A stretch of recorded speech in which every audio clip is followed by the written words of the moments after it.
Imagine standing in New York Harbor in 1886. You look up, and you do not see the green lady you know. You see a blinding, metallic giant that looks like a freshly minted penny, reflecting the sun so brightly it hurts your eyes. That is the Statue of Liberty. Not green, not weathered. Just pure industrial copper. But what if I told you that in 1906, the United States government almost spent a fortune to hide that color forever? Why would they try to ruin the most iconic symbol in the world? The statue is actually a thin copper shell. It is only 3/32 of an inch thick, about the thickness of two pennies stacked together. It was never designed to hold onto that shine. As soon as the salt air and sulfur of the harbor hit that metal, a chemical reaction began. It is called oxidation. It is the same process that turns an old nail rusty, but with copper, it creates a layer of protection called a patina. For 20 years, the public watched their metallic giant slowly turn brown, then blotchy, and finally, a soft, dusty green. To the government, this wasn't art. It was decay. It was rot. And they decided to stop it. In 1906, Congress authorized $62,000 to paint the statue. That is millions in today's money.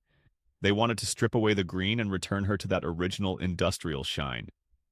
They saw the green as a failure of maintenance. But something unexpected happened. The public didn't just disagree, they revolted. People saw the green patina not as rot, but as a badge of honor.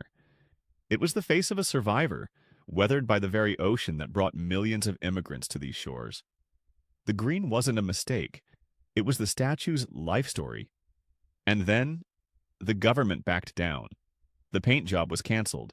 The green stayed. But here is the irony. If we tried to clean her today, we would be in for a shock. Because of the specific chemical composition of the air in the harbor, that copper underneath isn't shiny anymore.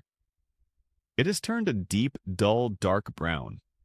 It would look like a giant, oxidized statue of a person made of scrap metal.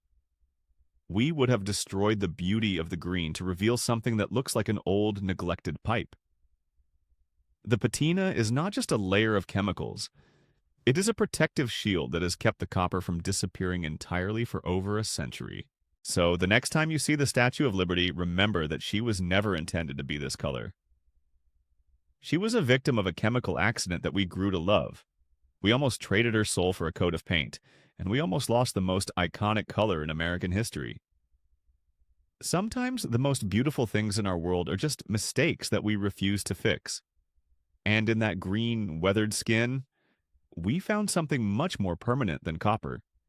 We found a monument that actually looks like it has lived through history.